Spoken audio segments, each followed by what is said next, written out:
तो hello friends, तो आप लोग कैसे हैं? आई होप आप लोग अच्छे ही होंगे। तो चलिए आज फिर से आ गए नेक्स्ट वीडियो में। तो आज हमारा वीडियो साइंस का होगा, जो साइंस में बायोलॉजी का होगा। तो ये हमारा वन लाइनर क्वेश्चन रहेगा। तो इसमें हम वीडियो लेकर आए हैं, जैसे कोशिका हो गया और कोशिका अंग और कोशिका झिल्ली जैसे और चीज़ है। तो इसमें माइटोकॉन्ड्रिया ये सब सारे हैं। तो इसको जंतु विज्ञान, ठीक है। तो आप लोग क्वेश्चन को पढ़ते रहें और याद करने का कोशिश करें। तो चलिए हमारा फर्स्ट क्वेश्चन है, वनस्पति विज्ञान के साधारण तौर पर स्वीकार किए जाने वाला वर्गीकरण किस वैज्ञानिक द्वारा प्रस्तुत किया गया? तो एकलर द्वारा। किसके द्वारा? एकलर द्वारा।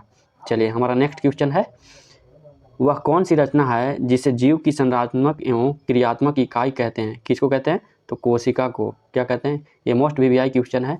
वह कौन सी रचना है जिसे जीवन की संरचना एवं संरचनात्मक एवं क्रियात्मक इकाई है? कोशिका की। किसकी? कोशिका की। चलिए नेक्स्ट क्वेश्चन, कोशिका की खोज किस वैज्ञानिक ने की थी? तो रॉबर्ट हुक ने की थी। क्या? रॉबर्ट हुक ने। बट रॉबर्ट हुक ने किसकी? मृत कोशिका की खोज की थी। किसकी? मृत कोशिका की। चलिए नेक्स्ट क्वेश्चन, सबसे छोटी कोशिका किसकी होती है? तो माइकोप्लाज्मा गैलीसेप्टिक्स की होती है। किसकी? माइकोप्लाज्मा गैलीसेप्टिक की। चलिए नेक्स्ट क्वेश्चन, जीवों में अत्यधिक विविधता का कारण है? तो उत्परिवर्तन है। क्या? उत्परिवर्तन का कारण है। चलिए नेक्स्ट क्वेश्चन, पादप कोशिकांग जंतु कोशिकांग में भिन्न होती है? तो कोशिका भित्ति के कारण। किसके कारण? कोशिका भित्ति के कारण।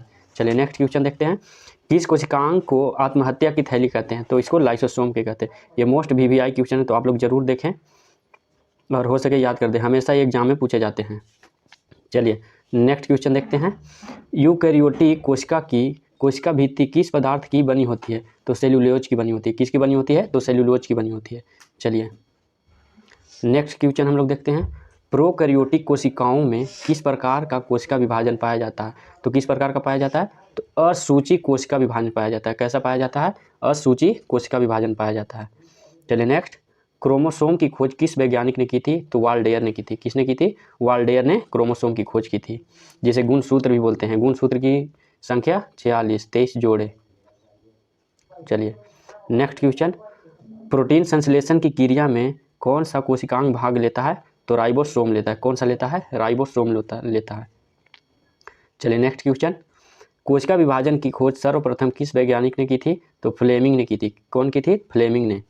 चलो नेक्स्ट क्वेश्चन चलते हैं, समसूत्री विभाजन किस कोशिकाओं में पाया जाता है? तो कायिक या दैहिक कोशिकाओं में। कायिक या दैहिक कोशिकाओं में पाया जाता है। चलिए नेक्स्ट क्वेश्चन, वृद्धि उप अवस्था किस कोशिका विभाजन में पाई जाती है? तो समसूची कोशिका विभाजन में। किसमें? समसूची कोशिका विभाजन में पाया जाता है। चलिए नेक्स्ट क्वेश्चन, अर्धसूत्री कोशिका विभाजन की खोज सर्वप्रथम वीजमैन ने की थी, लेकिन इसका सर्वप्रथम विस्तृत अध्ययन किस वैज्ञानिक ने किया था? तो अस्ट्रासवर्ग ने किया था। कौन? अस्ट्रासवर्ग ने किया था। चलिए नेक्स्ट क्वेश्चन, अर्धसूत्री कोशिका विभाजन किस प्रकार की कोशिका में पाया जाता है? तो जनन कोशिकाओं में पाया जाता है। किस में पाया जाता है?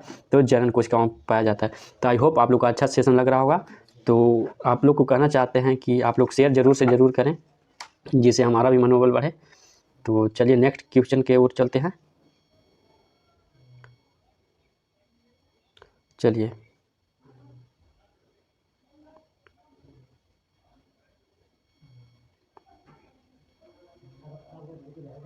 चलिए ध्यान दीजिएगा, क्रॉसिंग ओवर नामक घटना किस कोशिका विभाजन में पाई जाती है?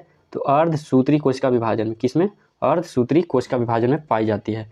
तो चलिए नेक्स्ट क्वेश्चन देखते हैं, किस कोशिका विभाजन में सेंट्रोमियर का विभाजन होता है? तो किसमें होता है? तो समसूत्री कोशिका विभाजन में। किसमें? समसूत्री कोशिका विभाजन में। तो ऐसे ऐसे क्वेश्चन हमेशा आते रहते हैं, तो आप लोग बहुत ध्यान देकर पढ़िएगा। चलिए नेक्स्ट क्वेश्चन की ओर चलते हैं, टर्मिलाइजेशन नामक घटना अर्धसूत्री विभाजन किस अवस्था में पाई जाती है? तो किस अवस्था में पाई जाती है? द्विपट अवस्था में। किसमें? द्विपट अवस्था में। चलिए थोड़ा सा और जूम कर लेते हैं। चलिए नेक्स्ट क्वेश्चन की ओर चलते हैं, कौन सा कोशिका विभाजन जैव विकास सहायता करता है? तो अर्धसूत्री कोशिका विभाजन करता है। कौन करता है? अर्धसूत्री कोशिका विभाजन करता है। चलिए नेक्स्ट क्वेश्चन की ओर चलते हैं, अर्धसूत्री कोशिका विभाजन में सबसे पहले किस कोशिकांग का विभाजन होता है? तो केंद्रक का होता है। किसका विभाजन होता है? तो केंद्रक का विभाजन होता है। चलिए लसिका कोशिका बनती है तिल्ली में। किसमें? तिल्ली में। लसिका कोशिका किसमें बनती है? तो तिल्ली में। तो ये भी VVI क्वेश्चन है, ज़रूर देखें। चलिए नेक्स्ट क्वेश्चन चलते हैं। प्लाज्मा झिल्ली बनी होती है प्रोटीन और लिपिड से। किसे? प्रोटीन और लिपिड से बने होते हैं। चलिए कार्क क्या है? कार्क क्या है? एक पदार्थ है जो वृक्ष की छाल से प्राप्त होता है। किससे? वृक्ष की छाल से प्राप्त होता है कार्क। चलिए नेक्स्ट क्वेश्चन चलते हैं। कोशिका की सबसे बाहरी परत प्लाज्मा झिल्ली है। जो कोशिका के घटकों को बाहरी पर्यावरण से अलग करती है। यही पदार्थों को अंदर या बाहर आने जाने वाली से रोकती है। किसे? प्लाज्मा झिल्ली से। किसे? प्लाज्मा झिल्ली से। चलिए नेक्स्ट क्वेश्चन की ओर चलते हैं। अमीबा की कोशिका की विशिष्टता है वह अपना आकार बदलती रहती है। क्या करती रहती है? वह अपना आकार बदलती रहती है। कौन? अमीबा की कोशिका की विशिष्टता। चलिए नेक्स्ट क्वेश्चन की ओर चलते हैं। कोशिका के केंद्र किसने और कब खोजा? तो रॉबर्ट ब्राउन ने सन 1831 में खोजा था। किसने? रॉबर्ट ब्राउन ने 1831 में खोज किया था कोशिका, जिसे न्यूक्लियस कहते हैं। चलिए नेक्स्ट क्वेश्चन। जैविक पदार्थ को जीव द्रव्य नाम किसने और कब दिया था? तो J.E. पुरकिंजे ने सन 1839 में दिया था। कोशिका जैव पदार्थ जो जीव द्रव्य नाम किसने दिया? तो J.E. पुरकिंजे ने सन 1839 में दिया था। चलिए नेक्स्ट क्वेश्चन। DNA का पूरा नाम क्या है? तो डीऑक्सी राइबोन्यूक्लिक एसिड है। क्या? Deoxy ribonucleic acid. चलिए नेक्स्ट क्वेश्चन की ओर चलते हैं।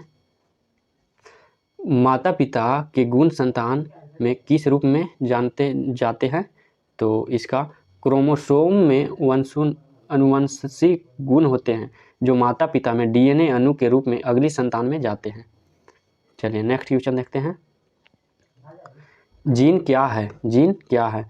तो जीन DNA के क्रियात्मक खंड को जीन कहते हैं। किसको? DNA के क्रियात्मक खंड को जीन कहते हैं। चलिए नेक्स्ट क्वेश्चन।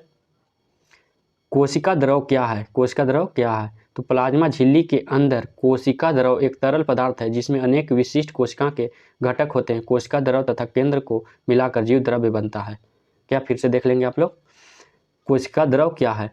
तो प्लाज्मा झिल्ली के अंदर कोशिका द्रव एक तरल पदार्थ है जिसमें अनेक विशिष्ट कोशिका के घटक होते हैं। कोशिका द्रव तथा केंद्रकों को मिलाकर जीव द्रव्य बनता है। चलिए नेक्स्ट क्वेश्चन की ओर चलते हैं। कोशिका सिद्धांत की खोज किसने की थी? तो एम स्लीडन ने। कौन? एम स्लीडन सन 1838 तथा टी स्वान ने किया था, जिसे साधारण बोलचाल की भाषा में स्लाइडन एवं स्वान कहते हैं। चलिए नेक्स्ट क्वेश्चन। पत्ते में छोटे छोटे हरे कण क्या कहलाते हैं? तो क्या कहलाते हैं? क्लोरोप्लास्ट कहलाते हैं। क्लोरोप्लास्ट कहलाते हैं। चलिए नेक्स्ट क्वेश्चन। हमारे तंत्र में अधिकतम ATP अणुओं का उत्पन्न करने वाला पद है। तो क्रेब्स चक्र है। क्या? क्रेब्स चक्र है। चलिए नेक्स्ट क्वेश्चन। जैव कोशिका का वह भाग जो पावर हाउस कहलाता है माइटोकॉन्ड्रिया। क्या कहलाता है? माइटोकॉन्ड्रिया। कोशिका का पावर हाउस कौन कहलाता है? माइटोकॉन्ड्रिया। चलिए नेक्स्ट क्वेश्चन। लिंक गुणसूत्र नहीं होते हैं किसमें? छिपकली में नहीं होते। छिपकली में नहीं होते हैं। चलिए नेक्स्ट क्वेश्चन देखेंगे। कोशिका में केंद्रक के अलावा किस कोशिकांग में DNA होता है? तो माइटोकॉन्ड्रिया में होता है। किस में होता है? माइटोकॉन्ड्रिया में होती है। तो आई होप आप लोग को अच्छा सेशन लगा हुआ है। तो आज के लिए बस इतना ही। अगर जो भी चैनल पे नए हो तो चैनल को सब्सक्राइब जरूर करें भाई, और ज़्यादा से ज़्यादा शेयर करें। तो मिलते हैं फिर नेक्स्ट वीडियो में। आज के लिए बस इतना ही। थैंक यू दोस्तों।